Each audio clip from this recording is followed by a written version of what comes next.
Yo, it's Purposefully.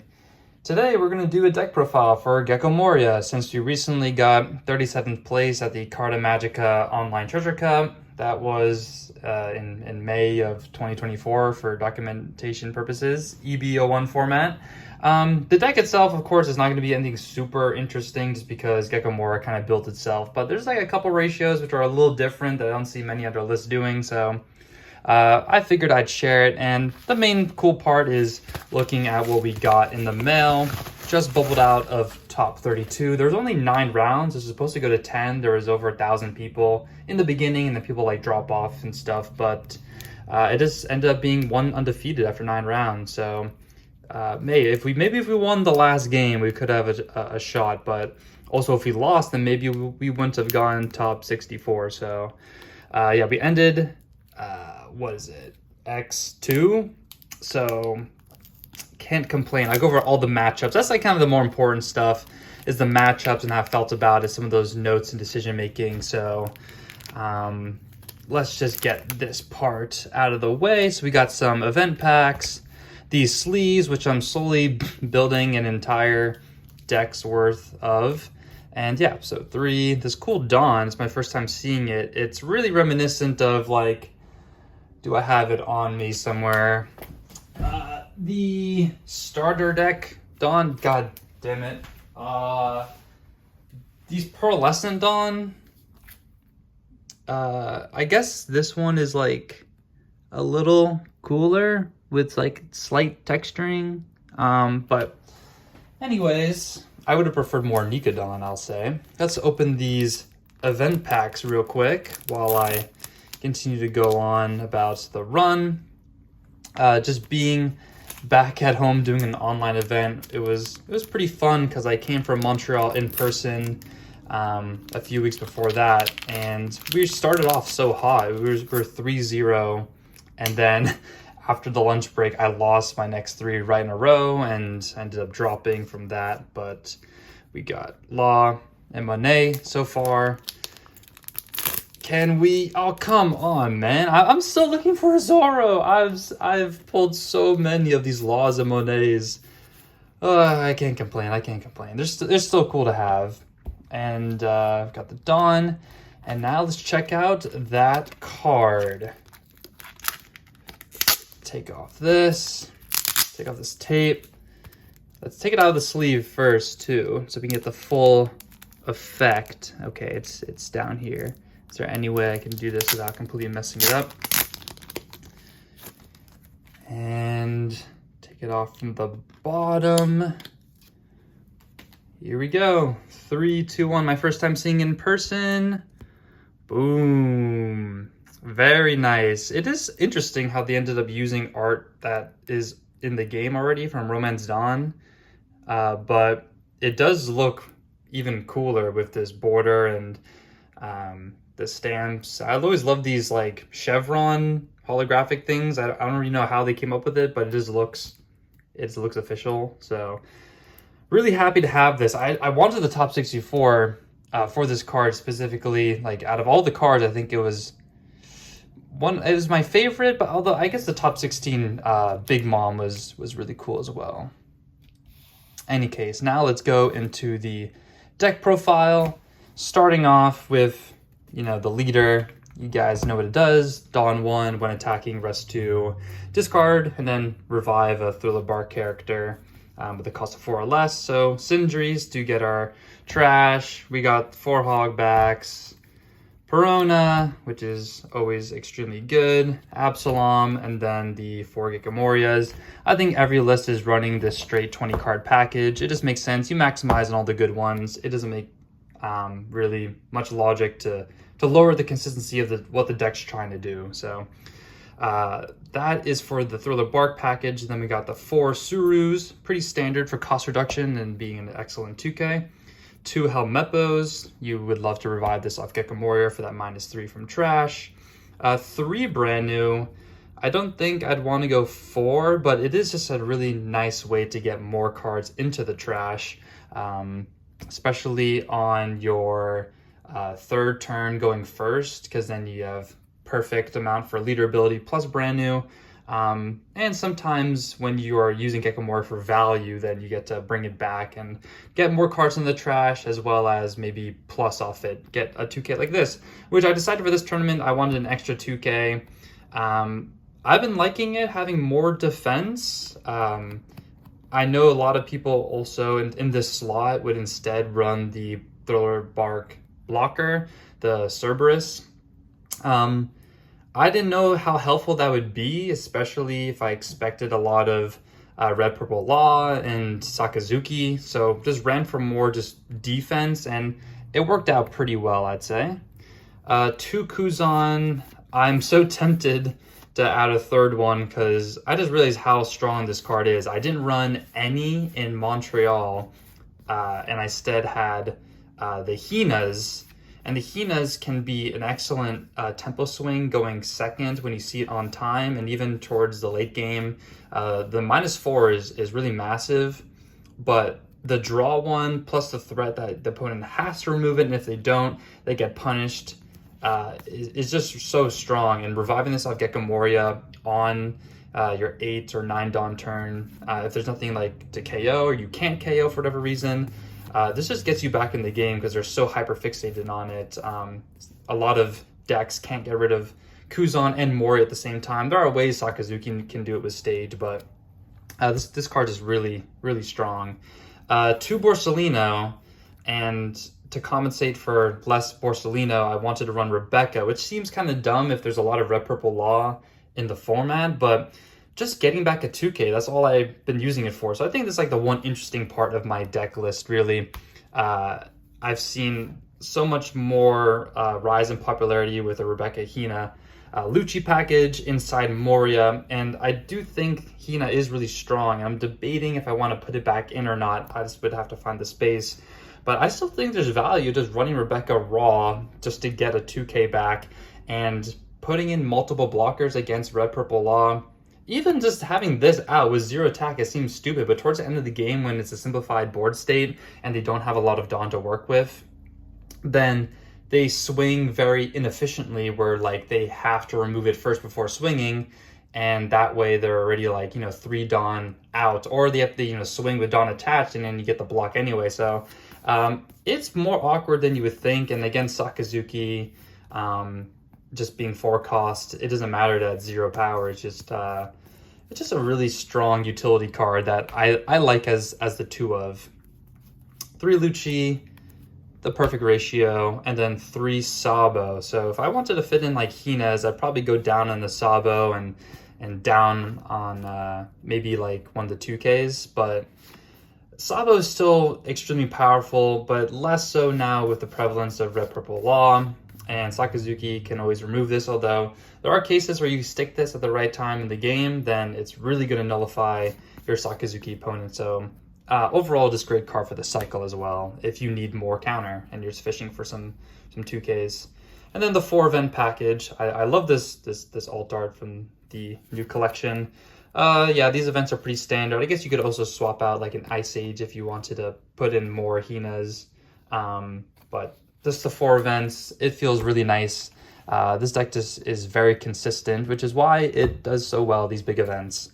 Other than that, there's nothing too much to speak of other than matchups. So we're going to go over that real quick. I'm going to sit down for this one just to read some of my notes. So what we did was first we faced a Sakazuki. I was on just a hot streak for dice rolls. I think I got almost all of my dice rolls except for 2 of them. So yeah, 7 out of 9, which is pretty insane.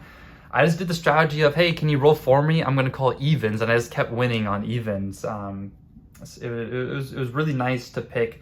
In this case, I kept choosing second against Sakazuki, even though I don't have Hines, which would make going second like a no-brainer. Well, not a no-brainer, but it would make it extremely punishing for them, taking away second for them so they're off their curve, as well as just establishing multiple bodies. I thought this going second was strong enough to take away that Sakazuki curve. That was worth doing. And then if you can get the Kuzan and brand new on your 8 Dawn turn, they're going to be really far behind. So he was a really good player. He topped at Montreal. He almost went 8-1, but then he got a game lost because he was missing a Dawn, or missing some Dawn in his Dawn deck, which just really, really sucks.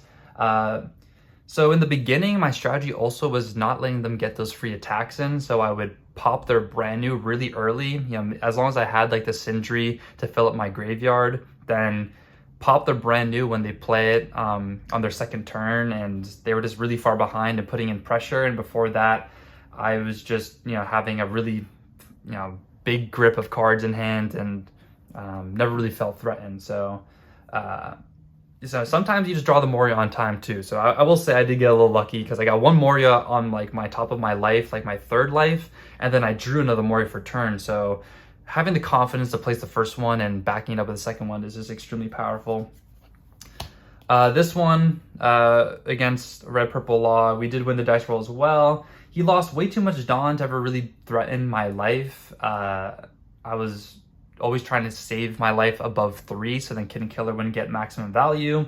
And then when I just popped all the stuff and got Moria down, it was just really annoying for him to deal with. And when I had Borsellino and Rebecca at the end, when he didn't have a lot of Dawn, that's kind of what I'm saying, where it was just no point of, there was really no way of him getting through that. We faced another Sakazuki, won the dice roll, chose second. This was probably like the best Gecko Moria game I've ever played my whole life. My hand was everything that I needed. Everything in my trash is what I wanted. His hand was pretty bricky. Like he had like a bunch of T-bones he showed me after the game, and like one Searcher and a Sabo. On 8 Dawn, I play Gecko with Kuzan and Brand New. Next turn, 8 cost Gecko with Lucci, Helmeppo, and Ice Sage on his Gecko. And the next turn I do the same thing again. So like 3 8-cost Geckos. My hand size was infinite. It felt so good. I probably will never have a game as good as that with Gecko Moria. We played Law once more, and for the final time, spoiler alert, won the dice roll, went second. So all day I've been going second. That's 4 games going second in a row. He just had no ramp in his hand and no Kid blocker until it was way too late. So he had a very limited amount of plays that he could do. I used 2 Great Eruptions on clearing his Queen blocker, which was probably dumb in retrospect in case he did punish me the Kid blocker, but I just didn't really have cost removal the whole game. But thankfully, I was able to just kind of starve him by keeping him at 3 life, and he couldn't do anything, and he never got into his Rage Use either, which is always very helpful, so it didn't snowball. Then for the 5th game was against Sakazuki, and we also chose to go second after win the dice roll, but we lost this one because I was really dumb and I didn't use, during one of the final turns, a 2k counter of a 6k attack at the end. And he passed back to me, and I just didn't have enough board clear to get rid of everything that he had. He had like a Hina, 7 cost of Borsellino, Helmeppo, and Tashigi, and had like 1 life left. So I popped some of his characters, but I had no blockers in hand, so I should have just stayed at the 2 life to be safe, because then you'd have to split his Dawn a lot differently, and depending what's in my life, then I could have survived by not defending out of an easy 2k counter. Then it put me in a really dangerous spot with all the characters he had on board. He just like went way too wide, like more wide than I thought he was going to do. But it would have been hard to win looking at what he had in his hand, because if he wasn't going to go for game, then he did have Sabo. So my best chance of winning was to stay at 2 life, though. The 6th round, we played against our first Gecko Mirror. We won the die roll and chose to go first, and I just had the pressure and was able to remove his threats just kind of on demand when it needed to happen. Sometimes, like, yeah, you just need the pieces at the right time, and that happened to me. And it was just, yeah, overall pretty standard Gecko Moria mirror. And then after that, we played Sakazuki. I've been going this, choose second method. I mean, do that again with the dice roll, so I haven't lost yet today. Popped the brand new as well early on again, which was really nice. Crucially in this match, he never saw his Rebecca's, and that dramatically slowed down his late game removal, making it very inefficient and just essentially overwhelm him, and got him down to 0 life decently early, which is amazing, because sometimes those first 2 life is super easy with Sakazuki, but then you never get to that that end where you feel like you can actually push for games. So him going down to 1 and then 0 life just gave me a lot of confidence to be a bit greedier with my plays. Round 8, we played against another Gecko Moria. We lost a die roll here, and then we went second, and he didn't even need a Gecko at all, which was super interesting. He used Perona twice, and I just didn't have efficient removal, and eventually his board was just a bunch of 5k attackers that kept chipping away at me. I didn't have cost reduction or anything, so even though I had 2 ACOS Morias in my hand, I just didn't have a Lucci either to make it worthwhile. Like, I felt I was in danger of dying all the time with the way he was swinging, and also protecting his characters. Like, I'd swing into them, but he just had 2Ks for days, so it's like very, very different. And yeah, he just protected everything I could do, and using my hog back to bring back 2Ks was just kind of delaying the inevitable. So not enough removal for that one. Last round was against Sakazuki. We lost a die roll here, and we went first, but I curved out really well. Sindri, then Perona, then Absalom, then Kuzan plus another Perona. He was bottom decking, but didn't get rid of the Kuzan, which is weird. I didn't have a Lucci to capitalize off of my ACOS Moria play. So it was Ice Age plus Kuzan to play the Absalom plus brand new Rested. And the brand new mills were the Lucci for the next Moria play, and it was just the perfect setup. And he also didn't really find his Rebekahs until it was too late. His 9 Dawn turn was awkward, and he didn't really remove anything besides my brand new. He used his ACOS Moria to get back 2 brand news from his trash, which I've never really seen, so he can try to get more cards in his hand. It was a little weird, I gotta admit. And I just had the perfect answer to that with the Ice Age. Plus Moria, double pop. And it was just a great match to end the day.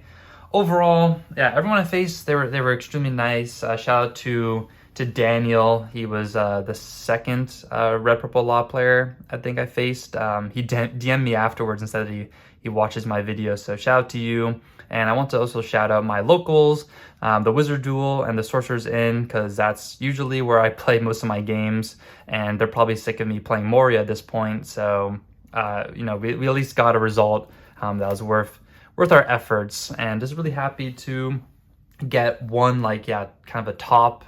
I don't know how you define tops really, but I think like top 64 for me is really what I'm shooting for, and I'm really happy with, you know, getting some redemption, because my first 3 tournaments of OP06, I just wasn't confident enough in the deck, and I think my practice has, you know, rewarded me.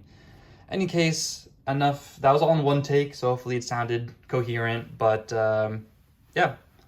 I'll be making more skits and less competitive videos pretty soon, so stay tuned. Peace.